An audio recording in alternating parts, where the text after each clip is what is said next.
गरीब का जादुई चक्की चूड़ियां।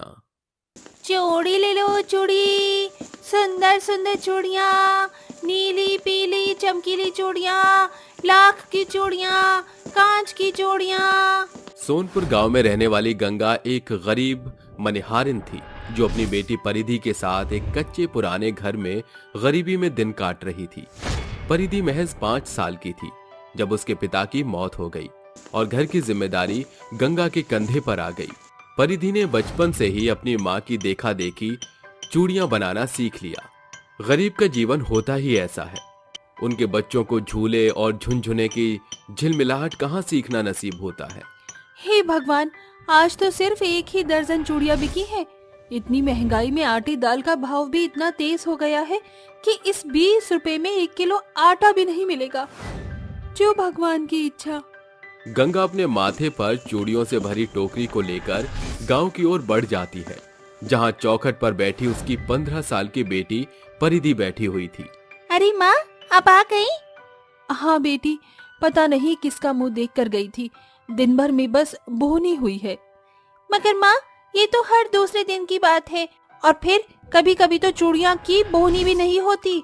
ये तो गनीमत है कि आज हम माँ बेटी के पास खाने को प्याज रोटी है, वरना कभी कभी तो पानी पीकर ही पेट भरना पड़ता है। परिधि की बातों में उसके घर में घिरी बदहाली साफ तौर से झलक रही थी। असल मायने में गरीब का जीवन होता ही ऐसा है। कभी रूखी सूखी रोटी खाकर रात काटनी पड़ती है, और जब पैसों की किल्लत पड़ती है तो पानी के कतरे उनका कौर बन जाते हैं। गरीब रोजाना हड्डियां गलाकर कमाते हैं, तब कहीं जाकर उन्हें रोटी नसीब होती है। समय गुजर रहा था। परिधि के घर के कोने में एक हाथ चक्की पड़ी हुई थी। परिधि अपने हाथों से उस चक्की को चलाकर गेहूं पीसती है। चक्की, मैं तुम्हारे बहुत एहसानमंद हूँ। जानती हो क्यों? क्योंकि तुम्हारे चलने से हम गरीब माँ बेटी कुछ पैसे बचा पाती हैं, जिससे तेल मसालों का जुगाड़ चल बन जाता है। सच कहूँ तो मैंने तुमसे जीवन जीना सीखा है, क्योंकि तुम खुद पिसकर इंसानों का पेट भरती हो, इसीलिए इस गरीबी में भी हिम्मत नहीं हारती। परिधि बेटी, मैं जा रही हूँ, सांझ तक आऊंगी। ये सोचकर गंगा चूड़ियां बेचने निकल पड़ती है। भगवान ने जैसे उस दिन अपनी नजर उस मजबूर माँ पर फेर दी थी। दिन भर में गंगा ने बहुतेरी चूड़ियां बेच दी। उस दिन उसने 500 की कमाई की थी, जिसे देखकर उसकी आंखों में खुशी की झिलमिलाहट थी। शुक्रिया भगवान, आज मैं परिधि के लिए जलेबी और पानी पूरी लेकर जाऊंगी। उसे बहुत पसंद है। आज मौका भी है, दस्तूर भी, और खरीदारी का दाम भी।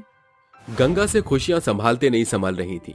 वो हड़बड़ाहट में आगे बढ़ ही रही थी कि अचानक एक ट्रक उसे जोरदार टक्कर मारकर चला जाता है, और चूड़ी के साथ गंगा भी सड़क के बीच ढेर हो जाती है। जैसे तैसे गंगा की जान तो बच जाती है, मगर वो कोमा में चली जाती है। कई दिन बीत जाते हैं, न तो परिधि के पास पैसे होते हैं, न कमाने का कोई जरिया। वो चक्की के पास बैठी रो रही थी। सब कुछ खत्म हो गया। चक्की, माँ भी जिंदा लाश बनकर रह गई है। मेरे पास एक फूटी कौड़ी नहीं। जिन चूड़ियों को बेचकर घर का चूल्हा जलता था, वो भी नहीं बची। अब तुम्हें पिसना नहीं पड़ेगा। ऐसा कहते हुए परिधि के मन का दुख आंखों में उतरकर चक्की में घुल मिल जाता है। तभी अचानक चक्की एक तेज तीखी सुनहरी चमक में इठलाती हुई झूमने लगती है, और उसके बीच के हिस्से से एक चमचमाती सोने की चूड़ी का बंडल बाहर आता है, जिसे देखकर परिधि की आंखें बड़ी हो जाती हैं। अरे, ये कैसा चमत्कार है? इस चक्की में से सचमुच सोने की चूड़ी निकल रही है, या ये मेरी आंखों का धोखा है? परिधि खुद से ये सवाल ही कर रही होती है कि अचानक जादुई चक्की के पत्थर पर आंख नाक मुंह बन जाता है, और चक्की बोलती है, परिधि, ये खरा सच है। मैं एक जादुई चक्की हूँ। लो, इस सोने की चूड़ी को बेचकर अपने घर के दुख दूर कर लो, और जब भी तुम्हें जरूरत हो तो मुझ जादुई चक्की से जितनी चाहो सोने की चूड़ियाँ मांग सकती हो। मैं तुम्हारी मनोरथ को पूरा करूंगी। शुक्रिया जादुई चक्की, इस समय मुझे तुम्हारे साथ की जरूरत थी। परिधि उसी पलछिन सोने की चूड़ी को लेकर सुनार के यहाँ बेचने चली जाती है, जिसके बदले में उसे एक बड़ी रकम मिलती है। उन पैसे से वो अपने घर के खाली खत्तों को भर लेती है और झटपट से खाना बनाकर अपनी माँ को खिलाती है। तभी आधी रात उनके घर को तेज तूफान घेर लेता है और बिजली की गड़गड़ाहट सुनकर परिधि नींद से जाग जाती है। अरे छत पर चढ़ी फूस की छप्पर तो हटती ही जा रही है। ये घर अब ज्यादा दिन तक नहीं टिकने वाला। मुझे नए घर की जरूरत है। कुछ देर बाद तूफान थम जाता है। अगले दिन परिधि जादुई चक्की को चलाते हुए उसे अपनी अभिलाषा बताती है। जादुई चक्की, मुझे सोने की चूड़ियाँ दो। जैसे ही चक्की का एक चक्कर पूरा होता है, उसके भीतर से निकल रही सुनहरी चमचमाहट चारों ओर छिटक पड़ती है और चक्की से इठलाते हुए सुंदर सुंदर सोने की चूड़ियों के बंडल बाहर आने लगते हैं। तुम्हारा बहुत बहुत शुक्रिया जादुई चूड़ी चक्की। मुझे तुम्हारी मदद करके अच्छा लगा। परिधि उन सभी चूड़ी को सुनार से बेचकर मिले हुए पैसे से अपनी खातिर सुंदर सा घर बनाकर रहने लगती है। मगर गांव के लोगों को उसकी ये खुशियां खलने लगती हैं। तभी एक दिन कलावती लोगों के साथ उसके घर आती है। अरे कलावती काकी, आप सभी यहाँ? सब गनीमत तो है? ज्यादा पहेलियां ना बुझा परिधि, सच सच बता, ये घर कौन सी कमाई से खड़ा किया है? क्योंकि तेरी माँ ने तो महीने से खटिया धर रखी है। पैसे का पेड़ हाथ लग गया है क्या, जो इतनी तरक्की बटोर ली? या फिर मुंह काला कराई हुई कमाई से बनाया है ये घर? ये सुनकर परिधि की आंखों में आंसू भर जाते हैं और वो बोलती है, ऐसा कुछ नहीं है काकी। तो फिर कैसी बात है परिधि बिटिया? सच बोलकर झुका दे इन उंगलियों को जो तेरे दामन पर उठ रही हैं। सरपंच काका तेरे साथ हैं। परिधि पूरे गांव गढ़ को जादुई चूड़ी चक्की का सारा सच बता देती है, जिसे सुनकर सभी के कान खड़े हो जाते हैं। जादुई चूड़ी चक्की? अरे आप सब इसकी मनगढ़ंत बात मत मानिए। भला अनाज पीसने वाली चक्की से चूड़ियाँ कैसे निकलेंगी? आइए मेरे साथ, मैं अभी दूध का दूध और पानी का पानी कर दूंगी। मेरी जादुई चूड़ी चक्की, जल्दी से अपना कमाल दिखाओ। परिधि के इतना कहते ही जादुई चूड़ी चक्की के चारों ओर एक पीली रोशनी प्रकाशमान हो जाती है और चक्की गोल गोल घूमती हुई अपने अंदर से सोने की चूड़ियों की ढेर लगा देती है। बस जादुई चूड़ी चक्की, रुक जाओ। परिधि के बोलते ही जादुई चूड़ी चक्की रुक जाती है और पूरे गांव को परिधि की बात पर भरोसा हो जाता है। अरे देख लिया कलावती, ये जादुई चूड़ी चक्की ही परिधि की कामयाबी का गढ़ है। इसलिए दूसरों पर दोष मत लगाया करो कि तुम पर भी दोष लगाया जाए। सच बात तो यह है कि लोगों के आगे बढ़ने से तुम्हें कुड़न होती है। जाने दीजिए काका, इंसान तो गलतियों का पुतला है, जो कभी भगवान तो कभी इंसान और कभी दौलत के इशारों पर नाचता है। काकी, आपको जितनी जरूरत हो इस जादुई चूड़ी चक्की से चूड़ी ले लीजिए। मैंने तुझे इतनी खरी खोटी सुनाई तो मुझसे नाराज नहीं? नहीं काकी, मेरे मन में कोई मलाल नहीं। कलावती जल्दी से जाकर उस जादुई चूड़ी चक्की को घुमाने लगती है, जिसके अंदर से हर बार की तरह वही उत्कर्ष उतरकर उसे सोने की चूड़ी देता है।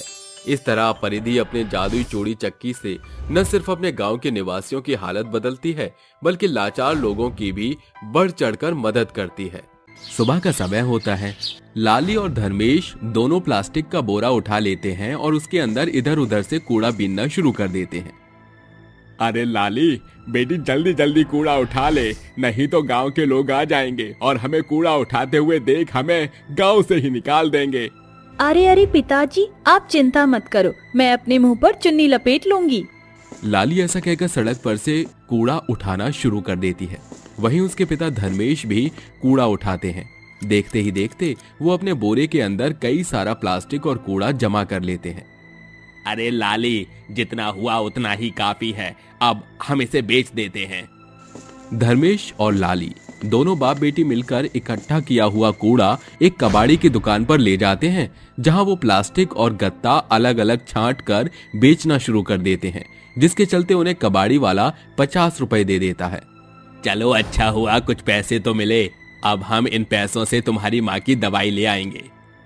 लाली और धर्मेश दोनों एक मेडिकल स्टोर से दवाइयां खरीदते हैं और वापस अपने टूटे फूटे घर में पहुंच जाते हैं, जिसके बाद वो अपनी पत्नी केसरी को दवाइयां देते हुए कहता है, केसरी, ये लो दवाई खा लो, तुम दवाई खाकर जल्दी से ठीक हो जाओगी। धर्मेश के कहने पर केसरी दवाई खा लेती है। अजी, आपके पास तो दवाई लाने के बिल्कुल पैसे भी नहीं थे, फिर आप ये दवाई कहाँ से लेकर आए हो? केसरी के ऐसा पूछते ही धर्मेश की आंखों में आंसू आ जाते हैं। तभी लाली कहती है, माँ, आज हमने कूड़ा बीना था, जिसके चलते हमें 50 रुपए मिले। हम उन पैसों से आपकी दवाई लेकर आए हैं माँ। ये सुनते ही केसरी रोने लगती है और उसे कुछ समझ नहीं आता। तभी उनके दरवाजे पर गांव के लोग पत्थर मारना शुरू कर देते हैं। अरे बाहर निकल धर्मेश, तेरी हिम्मत कैसे हुई इस घर में रहने की? अरे इन गंदे और दलित लोगों को इस गांव में रहने का कोई अधिकार नहीं है। इन्हें अभी के अभी यहाँ से निकालो। जैसे ही धर्मेश लाली के साथ बाहर आता है, गांव के सभी लोग उसे गांव छोड़ने के लिए कहते हैं। आज सुबह ही गांव के एक आदमी ने तुझे और तेरी बेटी को सड़क पर कूड़ा बीनते हुए देखा है। अब तू इस घर में एक पल भी नहीं रह सकता। अभी के अभी इस घर से निकल जा। मुझे माफ कर दो, मेरी कोई गलती नहीं है। अगर मैं ये काम नहीं करता तो मेरी पत्नी मर जाती। मुझे दवाइयों की सख्त जरूरत थी। एक दलित इंसान इस घर में नहीं रह सकता। अभी के अभी इस घर को छोड़कर चला जा। गांव के सभी लोग उन्हें वहां से निकाल देते हैं, जिसके बाद धर्मेश अपनी पत्नी और अपनी बेटी को लेकर यहाँ से वहां भटकने लगता है। तभी उसे एक कूड़े का खदान दिखाई देता है। देखो हम कहाँ जाएंगे, हमारे पास जाने का कोई दूसरा रास्ता नहीं है। हमें इस कूड़े के ढेर के बीचों बीच रहना पड़ेगा। ऐसा कहकर धर्मेश उस कूड़े की खदान के बीचों बीच एक झोपड़ी बना लेता है। उनकी झोपड़ी के चारों तरफ कूड़ा ही कूड़ा नजर आता है। धर्मेश उस कूड़े में से कुछ प्लास्टिक निकालकर कबाड़ी की दुकान में बेच देता है, जिसके चलते थोड़े पैसे मिल जाते हैं और वो खाने का कुछ सामान लेके आता है। लाली इसे बना ले। लाली फौरन चारों तरफ से थोड़ा बहुत साफ करती है और एक चूल्हा बनाकर उस पर खाना बनाना शुरू कर देती है। खाना बनने के बाद सभी लोग वहीं बैठकर खाना खाते हैं। तभी वहां पर एक गाय कूड़ा कचरा खाते खाते वहां पहुंच जाती है। हे भगवान, जरा देखिए वो बेचारी गाय भूखी प्यासी कूड़ा कचरा खा रही है। हमें अपने अपने हिस्से से थोड़ा बहुत खाना उसे भी दे देना। केसरी की बात मानकर धर्मेश अपने हिस्से का सारा खाना उस बेचारी गाय को दे देता है, जिसके बाद वो गाय खाना खाने के अचानक से देवी के रूप में बदल जाती है। मैं एक देवी हूँ और तुम्हारी परीक्षा लेने के लिए यहाँ पर आई थी। तुम लोग बहुत अच्छे हो, मैं तुमसे बहुत प्रसन्न हुई। आज के बाद तुम लोग कभी गरीब नहीं रहोगे। तुम्हारी ये झोपड़ी आज से मामूली झोपड़ी नहीं, बल्कि एक जादुई झोपड़ी होगी। जो तुम इससे मांगोगे तुम्हें वो सब मिल जाएगा। ऐसा कहने के बाद देवी माँ वहाँ से गायब हो जाती हैं। क्या सच में अब हमारी ये झोपड़ी मामूली सी झोपड़ी नहीं बल्कि जादू झोपड़ी है? अगर मैं इससे ढेर सारा पैसा मांगूंगी तो क्या ये झोपड़ी हमें दे देगी? लाली के इतना कहते ही झोपड़ी के अंदर से कई सारे पैसे निकल आते हैं, जिन्हें देखकर लाली, धर्मेश और केसरी हैरान रह जाते हैं। अरे वाह, मुझे तो यकीन ही नहीं होता। देवी माँ का ये वरदान सच हो गया। ये झोपड़ी आज के जादू की झोपड़ी बन गई। धर्मेश पैसों से अपने लिए एक मकान बनाता है, जिसमें वो अपने परिवार के साथ रहने लगता है। एक दिन उनके घर में खाने के लिए कुछ नहीं होता। वो जादुई झोपड़ी के पास जाता है। ए जादुई झोपड़ी, हमारे पास खाने के लिए कुछ भी नहीं है। हमें ढेर सारा खाना दे दो ताकि हम उस खाने को खा सकें और गरीबों में बांट सकें। धर्मेश के इतना कहते ही जादुई झोपड़ी के अंदर से ढेर सारा खाना निकलकर प्रकट हो जाता है, जिसके बाद धर्मेश उस खाने को ले जाता है और अपनी पत्नी और अपनी बेटी लाली को खिलाता है। बचा हुआ खाना वो मंदिर के बाहर कुछ गरीब लोगों में बांट देता है। अरे भगवान तुम्हारा भला करे। अरे तुम सदा ऐसे ही लोगों की मदद करते रहो। आज तुमने कई गरीबों को खाना खिलाकर बहुत अच्छा काम किया है। भगवान तुम्हारा संसार ऐसे ही सुखी रखे। लोगों की दुआ लेकर धर्मेश वापस अपने घर आ जाता है, जिसके बाद उसकी सभी परेशानियां दूर होने लगती हैं। एक दिन उसके मन में एक ख्याल आता है, क्यों ना मैं इस कचरे वाली जमीन को ही खरीद लूं, लेकिन उसके लिए मुझे बहुत सारा पैसा चाहिए होगा। ऐसा सोचकर धर्मेश अपनी जादुई झोपड़ी के पास जाता है और कहता है, मुझे ये कचरे की जमीन खरीदनी है, जिसके लिए मुझे बहुत सारे पैसे चाहिए। क्या जादुई झोपड़ी मुझे बहुत सारे सोने के सिक्के मिल सकते हैं?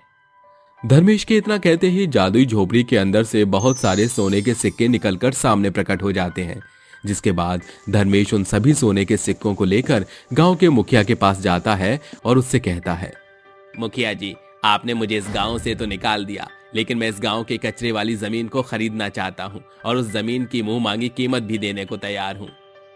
ऐसा कहकर धर्मेश ढेर सारे सोने के सिक्के मुखिया के सामने रख देता है, जिसके बाद मुखिया का मुंह बंद हो जाता है और वो तुरंत जमीन धर्मेश के नाम कर देता है और वापस अपने घर आ जाता है। पिताजी, ये आपके हाथों में किस चीज के पेपर है? बिटिया, मेरे हाथ में ये उस जमीन के पेपर हैं जिस जमीन पर हमारी जादुई झोपड़ी है। आज के बाद हमारी जादुई झोपड़ी को कोई खराब नहीं कर सकता। हम जब चाहें उससे कुछ भी ले सकते हैं।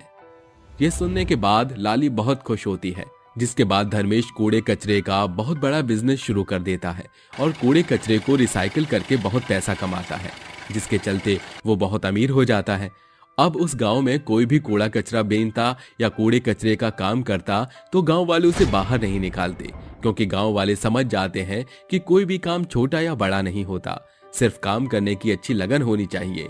इंसान हर काम में अपनी तरक्की कर सकता है। लखनपुर गांव में रहने वाली गरीब कलावती अपनी 2 बेटियों ललिता और बबीता के साथ एक पुराने कच्चे घर में गरीबी में दिन काट रही थी। कलावती ब्रिज बिहारी सिंह के खेतों में बीजों की बुआई कर रही थी। तभी बसंता बोलता है, कलावती बहन, यूं भूखे प्यासे और कितनी देर खेतों में खटती रहोगी? पहले कुछ खाना खा लो। ये बनिहारी तो हम गरीबों के लिए हर दिन की बात है। जानती हूँ बसंता भैया, मगर मैं शाम को अपनी बेटियों के साथ ही खाती हूँ। ये बोलकर वह गरीब मजबूर माँ मगन होकर मेहनत करती जाती है। देखते ही देखते सूरज ढल जाता है और अंधेरा घिर जाता है। खेत का मालिक ब्रिज बिहारी खेत का दौरा करने आता है। ब्रिज बिहारी चाचा, मेरी दिहाड़ी दे दीजिए, मेरी बिटिया घर पर मेरा इंतजार कर रही होगी। अरे कलावती, अभी तो मेरे पास पैसे नहीं है। अब से सभी का हिसाब हफ्ते के आखिरी में ही होगा। अरे ब्रिज बिहारी काका, मुझ गरीब पर ऐसा गजब मत ढाइए। मेरे कंधों पर मेरी दोनों बेटियों की भूख का भार सवार है। अरे मैंने तेरा और तेरी बेटियों का बीड़ा थोड़ी उठाया है। अभी मेरे पास पैसे नहीं है। ब्रिज बिहारी ने एक बार बोल दिया तो बस हिसाब हफ्ते के आखिरी में ही होगा। ब्रिज बीमारी की झड़प सुनकर कलावती कमजोर कदम के साथ घर की ओर बढ़ने लगती है। घर के खत्ते खाली पड़े हैं और बगैर पैसों के बनिया राशन का एक दाना नहीं देगा। अब मैं क्या करूंगी? अपनी बच्चियों को क्या खिलाऊंगी? जैसे ही कलावती घर पहुंचती है, उसकी दोनों बेटियां बबीता और ललिता बोलती हैं, माँ आप आ गईं, जल्दी से हमारे लिए खाना बना दो, हमें भूख लगी है। अपनी बेटियों को भूख से मचलता देखकर कलावती की आंखों में ठहरे आंसू संभाले नहीं संभल रहे थे। माँ आप रो क्यों रही हैं? हे भगवान, कैसी मजबूर माँ हूँ। मेरे पास इतने भी पैसे नहीं कि मैं अपनी बेटियों का पेट भर सकूं। मत रो माँ, मैं और ललिता पानी पीकर पेट भर लेंगे। कलावती की दोनों बेटियां पानी पीकर सो जाती हैं। उस रात कलावती अपनी गरीबी के दलदल में इस कदर धंस जाती है कि उस रात उस मजबूर माँ का जीवन रूपी दिया हमेशा के लिए बुझ जाता है और दोनों बहनें अनाथ हो जाती हैं।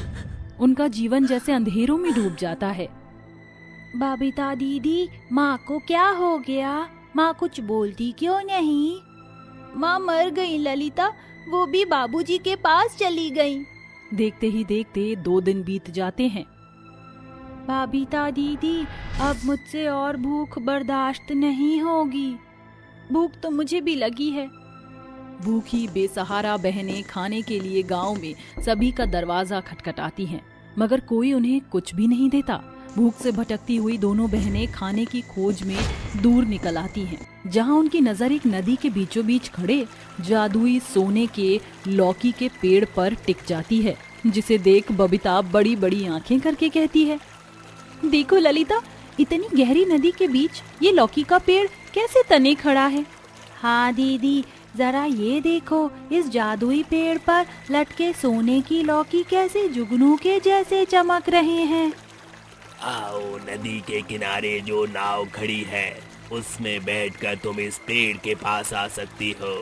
दोनों बहनें किनारे खड़ी नाव में बैठकर नदी के बीचों बीच खड़े जादुई सोने के लौकी के पेड़ के पास आ जाती हैं। तभी जादुई पेड़ बोलता है, आओ बबीता, ललिता, मैं जादुई सोने की लौकी का पेड़ तुम्हारा अभिनंदन करता हूँ। ले लो, जितनी सोने की लौकी चाहिए ले लो। इसके साथ सोने की लौकी का पेड़ झुक जाता है और बबीता हाथ बढ़ाकर एक सोने की लौकी तोड़ लेती है। तुम्हारा शुक्रिया सोने की लौकी के जादुई पेड़। शुक्रिया तो मुझे तुम्हारा कहना चाहिए प्यारी लड़की। तुमने मेरे ऊपर से एक लौकी के भार कम किया है। जब भी तुम्हें मदद चाहिए हो तो तुम यहाँ आ जाना। बेसहारा बहनें सोने की लौकी को ले जाकर सुनार के हाथों बेच देती हैं, जिसके बदले में उन्हें बहुत सारे पैसे मिलते हैं, जिसे वह राशन लेकर घर लौटती हैं और बड़ी बहन बबीता खाना बनाती है। वाह दीदी, आज कितने दिनों बाद हम बहनों ने इतना अच्छा और स्वादिष्ट खाना खाया है। हाँ ललिता, ये सब कुछ उस नायाब नदी के जादुई सोने की लौकी के पेड़ से ही हो सका है। दीदी, अब तो हम अपने टूटे फूटे मकान को बड़े घर में बदल सकते हैं। हाँ ललिता, माँ ने बताया था कि बाबूजी ने बरसों पहले इस घर को कच्ची ईंट और फूस से बनाया था। इससे पहले कि ये घर ढह जाए, हम जादुई सोने की लौकी से बड़ा घर बना लेंगे। तो क्या दीदी, एक बार फिर हम उस नदी में खड़े जादुई सुनहरी लौकी को लेने जाएंगे? हाँ ललिता। दोनों बहनें अगली भोर नदी में बसे जादुई सोने की लौकी के पेड़ के पास जाने के लिए निकल पड़ती हैं और नाव खेव कर नदी के बीचों बीच आ जाती हैं, जहां पेड़ पर पहले से भी ज्यादा सोने की लौकी लदे होते हैं। उनकी चमक आसमान में बिछे तारों की तरह नदी के चारों ओर बड़ी टिमटिमाहट बिखेर रही थी। आओ प्यारी लड़कियों, मुझे तुम्हारा ही इंतजार था। जादुई लौकी के पेड़, हमारा कच्चा घर टूटने की कगार पर है और वह बहुत बिच्चम बिच्चा भी है। हमें एक बड़े घर की जरूरत है। बड़ा घर बनाने के लिए तुम्हें बहुत सारी सोने की लौकी की जरूरत होगी। चाहो तो मुझ पर लदे ये सारे लौकी ले जाओ, तुम्हारी मदद करके मुझे अच्छा लगेगा। इसके बाद जादुई पेड़ जोर जोर से झूमने लगता है, जिसे पेड़ पर लटकी सुनहरी लौकी गिरने लगती है, जिसे ले जाकर दोनों बहनें उन्हें सुनार से बेच देती हैं और बहुत जल्दी उनका बड़ा घर बनकर तैयार हो जाता है, जिसमें वह खुशी से रहने लगती हैं। मगर पूरे लखनपुर गांव में बेसहारा बहनों के घर की चर्चाएं होने लगती हैं। फिर एक दिन बसंता हांफता भागता हुआ उनके पास आता है। ललिता, बबीता, दरवाजा खोलो। बसंता काका, आप यहाँ इतनी देर रात के? मेरी पत्नी जिंदगी और मौत के बीच जूझ रही है। मैंने सभी रईस रजवाड़े का किवाड़ खटखटा कर देख लिए, मगर कोई भी मुझ गरीब को कर्ज नहीं दे रहा। सूदखोर ने भी हाथ खड़े कर दिए। मेरी मदद करो। रोना बुजदिली की निशानी है बसंता काका, चलिए हमारे साथ। दोनों बहनें दबे पांव रात के अंधेरे में बसंता को लेकर नदी की ओर निकल पड़ती हैं। ललिता, बबीता, ये तो मुझे कौन सी जगह ले आई हो? इस नाव में बैठ जाइए काका। दोनों बहनें बसंता को लेकर नदी में नाव खेवकर आगे बढ़ती हैं। जैसे जैसे वह जादुई सोने की लौकी के पेड़ के पास आते हैं, रोशनी की जलजलाहट बढ़ती जाती है। तभी नाव रुकती है। तभी जादुई पेड़ जाग उठता है। सोने की लौकी की रोशनी रात के अंधेरे में नदी के चारों ओर छिटकी हुई थी, जो अपने आप में अनोखी थी। ये कैसा जादुई पेड़ है जो सोने की लौकियों से लदा हुआ है? बसंता, ज्यादा सोच विचार मत करो। तुम्हारी बीवी की हालत बिगड़ रही है। ले लो, जितनी सोने की लौकी चाहिए ले लो। मगर तुम्हें मेरी बीवी के बारे में कैसे पता? ये एक तिलिस्मी नदी है, जिससे होकर जो भी मुझ जादुई लौकी के पेड़ के पास आता है, उसकी दशा मैं पहले ही जान जाता हूँ। बसंता जादुई पेड़ पर लटके हुए सोने की लौकी को तोड़कर घर की ओर चल पड़ता है। तभी उनके जाते ही एक बंजर पेड़ की ओट में छिपा लालची ब्रिज बिहारी नाव में बैठकर पेड़ के पास आता है। पता था मुझे, ये अनाथ बहनों के बीच कोई तो खिचड़ी पक रही थी। आज पता चला कि इनके रईसी का राज इस नदी में बसा जादुई लौकी का ये पेड़ है। अब इसे जड़ समेत उखाड़ कर मैं इसे अपने हवेली के आंगन में बो दूंगा, फिर सारी सोने की लौकी मेरी होंगी। जैसे ही लालची ब्रिज बिहारी लौकी के पेड़ को छूता है, पेड़ गुस्से से गरजते हुए उसे नदी के ठंडे पानी में फेंक देता है। तभी बसंता और दोनों बहनें नदी किनारे खड़ी ये नजारा देख रही होती हैं। अरे मोरी मैया, मर गया रे, ये कैसा पागल पेड़ है। अरे बचाओ बचाओ। कोई नहीं बचाएगा तुझे। तुझ जैसे लालची लोगों का यही हश्र होना चाहिए। ऐ मेरी नदी, इसे खुद में संभाले।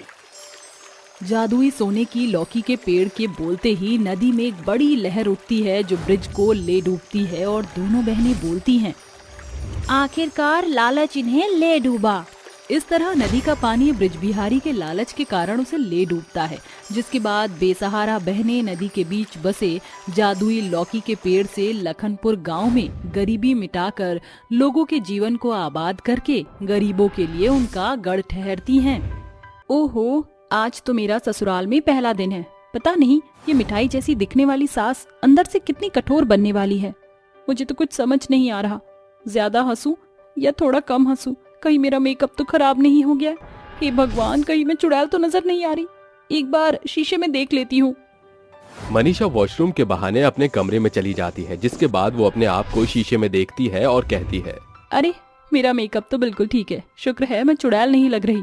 और ऊपर से ये 16 सिंगार। हे भगवान, अब मुझे रोजाना इतना ही मेकअप करके रहना पड़ेगा।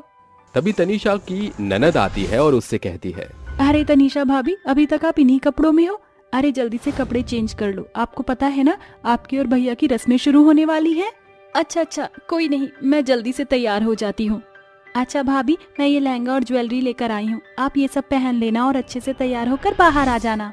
सिमरन के जाने के बाद तनीषा लहंगा उठाती है और लहंगा उठाते ही कहती है, ये भगवान, देखो तो सही, ये 50 किलो का लहंगा और 10 किलो की ज्वेलरी। अरे मैं दुल्हन हूँ या फिर कोई अलमारी जिस पर इतना सारा सामान लादा जाएगा। तनीषा से लहंगा उठाया भी नहीं जा रहा था, लेकिन अब उसकी ससुराल का पहला दिन था तो वो करती भी क्या, वो तुरंत लहंगा और ज्वेलरी पहनकर तैयार हो जाती है। तभी उसे बुलाने उसकी सास केसरी आ जाती है। अरे बहू, अभी तक तैयार नहीं हुई? ओहो, देखो तो जरा, मेरी बहू एकदम चांद का टुकड़ा लग रही है इस लहंगे में। अरे इन गहनों ने तो तेरी खूबसूरती को 4 चांद लगा दिए। ला तेरी नजर उतार दूं। हे भगवान, देखो तो सही, यहाँ मैं इतना भारी लहंगा और गहने पहनकर धरती के अंदर धंसने वाली हूँ और इन्हें मेरी नजर उतारने की पड़ी है। बेचारी तनीषा जैसे तैसे करके अपना लहंगा और चुन्नी संभालती है और मेहमानों के सामने पहुंच जाती है, जहां उसे देखते ही सभी लड़कियां उसके साथ सेल्फी लेने लगती हैं। ये सब देखकर ममता कहती है, अरे लड़कियों, बस करो, क्यों परेशान कर रही हो हमारी बहू रानी को? अरे बहू, क्या बात है, ससुराल में पहले दिन पर ही तेरा चेहरा उतरा उतरा नजर आ रहा है। अरे शादी करना कोई मामूली बात थोड़ी है, इतनी सारी रस्में होती हैं, रिवाज होते हैं। अब ऐसे में बेचारी का मुंह नहीं लटकेगा तो और क्या होगा। ओहो सासू माँ जी, आपने तो मेरा दिल ही जीत लिया। लगता है इस घर में केवल आप ही हैं मुझे समझने वाली। अपनी सास का ऐसा व्यवहार देखकर तनीषा को थोड़ी शांति होती है, लेकिन तभी सिमरन रस्म स्टार्ट होने से पहले ही कहती है, अरे ये क्या भाभी, अभी तो आपने हमें अपने मायके से लाया हुआ सामान भी नहीं दिखाया। पहले हमारी पसंद की चीजें तो दे दो। वैसे आपकी मांग में ये सजा हुआ टीका मुझे बहुत प्यारा लग रहा है। अरे नहीं, ये तो मेरी माँ की आखिरी निशानी है सिमरन, तुम इससे मत मांगना। आप एक काम कीजिए, मुझे अपनी मांग का टीका ही दे दीजिए। लेकिन ये तो मेरी माँ की आखिरी निशानी है, ये मैं तुम्हें कैसे दे दूं? तभी वहां पर आकाश आता है और अपनी बहन से कहता है, अरे नहीं सिमरन, तुम जानती हो ना किसी की माँ की निशानी लेना अच्छी बात नहीं होती। तो भी ठीक है भाभी, जाओ आप अपना संदूक लेकर आओ, मैं उसमें से कुछ न कुछ पसंद कर लूंगी। मगर मैं इतना भारी संदूक कैसे? तभी तनीषा की बुआ सास बोल पड़ती है, ओहो बहू, अब अपना संदूक तो दिखाओ, उसमें तो क्या क्या लेकर आई है। और तुझे तो पता है ना, संदूक से तो हम अपने ही पसंद से सामान ले सकते हैं। अरे तो मैं कौन सा रोक रही हूँ, लेकिन मैं इस हालत में अपना संदूक कैसे खोलूंगी? अरे मेरी बहना, तुम भी हद करती हो। बहू की हालत तो देखो, इतना भारी लहंगा उससे संभाला भी नहीं जा रहा है और तुम हो कि उसके संदूक के पीछे पड़ी हो। एक काम करना, जब बहू सारी रस्में पूरी कर लेगी उसके बाद उसके कमरे में जाकर उसके संदूक को खुलवा लेना और जो चाहिए वो ले लेना। ये सुनकर तनीषा को थोड़ी सी संतुष्टि हो जाती है, जिसके बाद तनीषा की बाकी की रस्में शुरू हो जाती हैं। तभी आकाश की दादी तनीषा को देखने के लिए आती है। ओहो बहू, तेरी माँ ने तुझे संस्कार नहीं सिखाए? तुझे नहीं पता कि बड़े बूढ़ों के पैर छूते हैं? ओमवती के इतना कहते ही तनीषा नीचे झुककर ओमवती के पैर छूती है, जिसके बाद ओमवती तनीषा से कहती है, देख बहू, तूने सारी रस्में पूरी कर ही ली हैं। एक काम कर, अब तू जाकर हमारे लिए कुछ मीठा बना ले, तेरी रसोई की रस्म अभी बाकी है। फाइनली जिस रस्म का तनीषा इंतजार कर रही थी, आखिरकार उसे वो रस्म करने के लिए मिल ही रही थी। हाँ, क्यों नहीं, मैं अभी आपके लिए कुछ अच्छा सा मीठा बनाकर लेकर आती हूँ। तनीषा बहुत खुशी से रसोई में जाती है, लेकिन इतना भारी लहंगा और ज्वेलरी पहनने की वजह से उसकी हालत खराब हो जाती है। वो हलवा बनाने का सामान रसोई में यहाँ से वहाँ ढूंढ रही होती है। एक तो ये 50 किलो का लहंगा, ऊपर से इतने सारे गहने, अब मैं मीठा कैसे बनाऊं? ये भगवान, शादी के कितने चोचले होते हैं।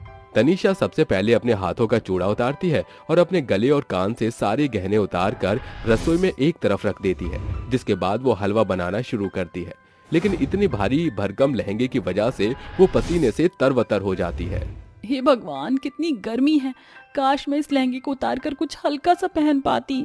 तभी वहां पर आकाश पहुंच जाता है और उसके उतरे सभी गहने किचन में एक तरफ देख लेता है, जिसे देखकर वो अपने मन ही मन सोचता है, बेचारी इन रीति रिवाजों के चक्कर में परेशान हो गई, अब मैं इसकी मदद कैसे करूं? ऐसा सोचकर आकाश तनीषा से कहता है, अरे वाह, खुशबू तो बहुत अच्छी आ रही है हलवे की, वैसे तुम्हारे हाथों में जादू है, जादू। ये सुनकर तनीषा बहुत खुश होती है और मुस्कुराने लगती है। वो हलवा बनाने के बाद सबसे पहले आकाश को हलवा परोसती है और उसके बाद घर के बाकी सदस्यों को हलवा देती है। सभी लोग हलवा खाने के बाद तनीषा की बहुत तारीफ करते हैं। अरे वाह बहू, तूने तो बहुत ही स्वादिष्ट हलवा बनाया है, ये ले मेरी तरफ से ये सोने के सिक्के तुझे उपहार में। अरे बहू, तेरे हाथों में तो जादू है, इतना स्वादिष्ट हलवा मैंने पहले कभी नहीं खाया, तूने तो मेरा दिल ही खुश कर दिया। केसरी अपने गले से सोने का नेकलेस उतार कर अपनी बहू के गले में पहना देती है। ये उपहार मेरी तरफ से तेरे लिए। हर कोई तनीषा की पहली रसोई पर उसे कोई न कोई उपहार देता है। ये सब देखकर तनीषा बहुत खुश हो जाती है। तभी आकाश तनीषा से कहता है, तनीषा, तुम्हारी कमरे में तुम्हारे लिए मैंने एक सरप्राइज रखा है, जाओ, कुछ ही देर में तुम्हारे माता पिता आने वाले हैं, उससे पहले तुम वो सरप्राइज देख लो। सरप्राइज का नाम सुनते ही तनीषा का दिल गार्डन गार्डन हो जाता है और वो खुशी से अपने कमरे में जाती है, जहां उसके लिए एक बहुत प्यारी सी हल्की नेट की साड़ी रखी होती है और साथ में एक लेटर भी होता है। मेरी प्यारी बीवी, मैं जानता हूँ तुम बहुत ज्यादा थक गई हो इतना भारी भरकम लहंगा पहनकर, इसलिए मैं तुम्हारे लिए प्यारी सी सुंदर सी साड़ी लेकर आया हूँ।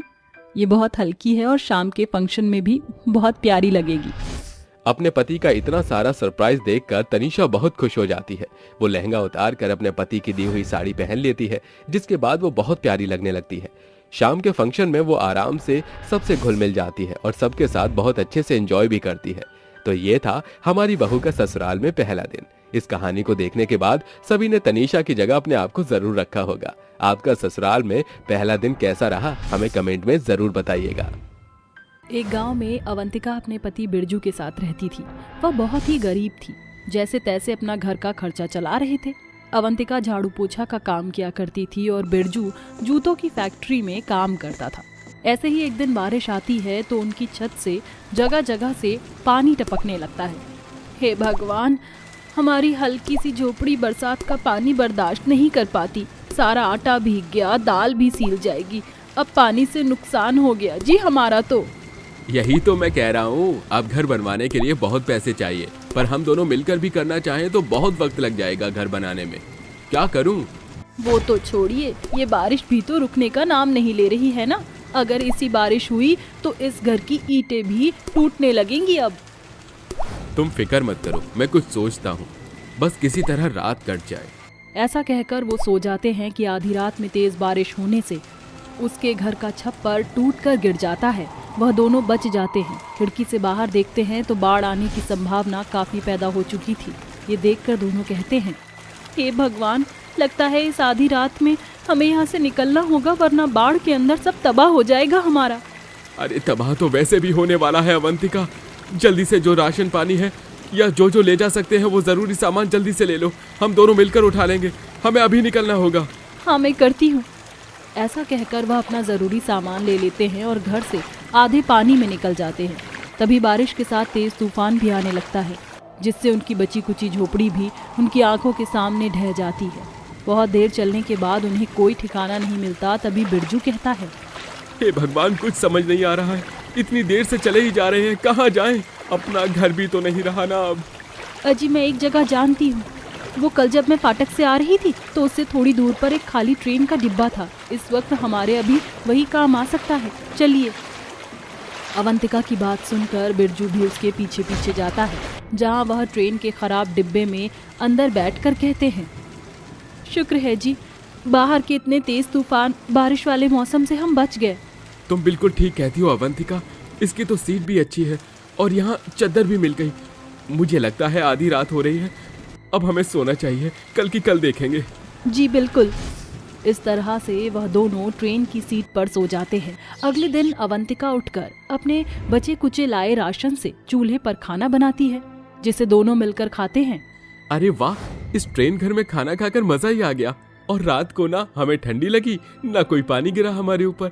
सच में ये जगह बहुत अच्छी है हमारे रहने के लिए। आप बिल्कुल ठीक कहते हैं। जब तक हम नया घर नहीं बना लेते, इसी ट्रेन के डिब्बे में रहेंगे। अब से यही हमारा घर है। अरे 9 बज गए, अब हमें अपने अपने काम पर जाना चाहिए। पैसों की भी तो जरूरत है ना इस समय हमें। हाँ बिल्कुल। इस तरह दोनों रेल के डिब्बे का दरवाजा बंद करके अपने अपने काम पर चले जाते हैं और शाम को एक साथ वापस आते हैं। जब अवंतिका खाना पका रही थी तो बिरजू अपने मालिक से लाए पैसे गिन रहा था। वहीं 2 चोर चाकू लिए खिड़की से उन्हें देखकर कहते हैं, ओहो, इनके पास पैसे हैं मग्गू, चल जाकर छीन लेते हैं, एक दारू की अच्छी बाटली आ जाएगी। हाँ जग्गू, ऐश करेंगे आज रात चखना खाकर। ये बोलकर उनके ट्रेन घर में वो दोनों चोर घुस जाते हैं और चाकू के बल पर कहते हैं, ए चल पैसा निकाल, वरना तू जान से जाएगा, समझा? तुम्हारी हिम्मत कैसे हुई इस तरह अंदर आने की? निकलो बाहर। जल्दी पैसा निकाल कर दे, वरना देखना ये हमारी मेहनत का पैसा है। चले जाओ यहाँ से, हम तुम्हें फूटी कौड़ी भी नहीं देंगे। लगता है तुम ऐसे नहीं मानोगे, पर हम भी आज जश्न मनाकर रहेंगे। दोनों आदमी उनसे पैसे की खींचातानी करते हैं। ना मिलने पर जग्गू मग्गू उन्हें चाकू से मारकर फरार हो जाते हैं, जिसके बाद वो दोनों चुड़ैल और भूत बनकर कहते हैं, इन लोगों ने हमारे साथ बिल्कुल ठीक नहीं किया, मैं छोड़ूंगी नहीं इन्हें। चलो इनका भी अंतिम संस्कार करें। दोनों भूत और चुड़ैल दारू पीते हुए उनका गला पकड़कर मार देते हैं। इसके बाद वह वापस अपने ट्रेन घर में आते हैं और छोटी छोटी चीजों से अपने ट्रेन घर को सजाकर कहते हैं, अवंतिका, हमें कहीं घूमने जाना चाहिए, पर मैं अपने ट्रेन घर से दूर नहीं होना चाहता। आप चिंता क्यों करते हैं, हम अपने ट्रेन डिब्बे को चलती हुई ट्रेन से जोड़ देंगे, जिसके बाद हम अपने ट्रेन घर में सैर करते हुए जगह को घूमेंगे। अरे वाह, ये तो तुमने बिल्कुल ठीक कहा। ऐसा कहकर भूत और चुड़ैल आती हुई एक्सप्रेस ट्रेन से अपने ट्रेन रेल घर को जोड़ देते हैं, जिसके बाद वह मजे करते हुए ट्रेन की खिड़की से बाहर के नज़ारे देखते हैं। अरे वाह, क्या ठंडी ठंडी हवा आ रही है और इतना अच्छा नजारा भी देखने को मिल गया ट्रेन घर की मदद से। हाँ बिल्कुल। अरे ट्रेन रुक गई, चलिए बाहर जंगल में चलते हैं, थोड़ा वहाँ रहेंगे। तभी वो दोनों अपने ट्रेन घर को उस ट्रेन के बाकी डिब्बों से हटा देते हैं। बहुत देर हो गई, भूख लग रही है, हमें जंगल में जाकर शिकार करना चाहिए। हाँ चलिए। ये कहकर दोनों शिकार करते हैं कि उस जंगल के भूत और चुड़ैल ट्रेन घर को देखकर सोच में डूब जाते हैं और उसकी छत पर चिपक जाता है। तो कोई खिड़की से, तो कोई ना कोई भूत चुड़ैल ट्रेन के हर जगह को देखकर घूर रहे थे और कह रहे थे, अरे अजीब सी चीज क्या है जिसमें रहने का भी सम्मान है। मोहिनी, पता नहीं, कुछ अद्भुत ही लग रहा है। लगता है ये ट्रेन का हिस्सा है जो यहाँ रह गया, हमें इसे चलाना चाहिए, पर मुझे इसका हैंडल नहीं दिख रहा, तो चलाऊं कैसे? अरे तुम पागल हो, इसमें हवा भरेगी, शायद इसके पहियों की हवा निकल गई होगी। नहीं नहीं, हो सकता है ये हवा में उड़े या नाव बन जाए। लगता है तुम सब पागल हो, कभी ट्रेन नहीं देखी क्या? ट्रेन का डिब्बा है, चलो अंदर चलते हैं। वो सभी भूत और चुड़ैल अंदर जाकर उस ट्रेन के हर चीज को छूने लगते हैं, घूरते हैं और अपनी ताकत से ट्रेन को सरकाने लगते हैं। तभी अवंतिका चुड़ैल और बिरजू भूत अपने ट्रेन घर को हिलता देख कहते हैं, अरे हमारे घर को कौन ले जा रहा है, रोको। अगर ये चला गया तो हम कहाँ रहेंगे, रोको जल्दी। दोनों अपने ट्रेन घर को बचाने की कोशिश करते हैं तो देखते हैं कि उनकी तरह ही वहाँ भूत और चुड़ैल मौजूद हैं। तुम यहाँ क्या कर रहे हो, हमारे ट्रेन घर को कहाँ ले जा रहे हो?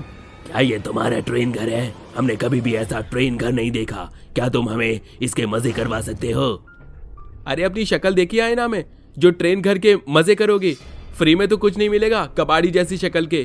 तुम्हारी हिम्मत कैसे हुई हमें ऐसे कहने की? फिर हम तुम्हारी ट्रेन घर नहीं देंगे।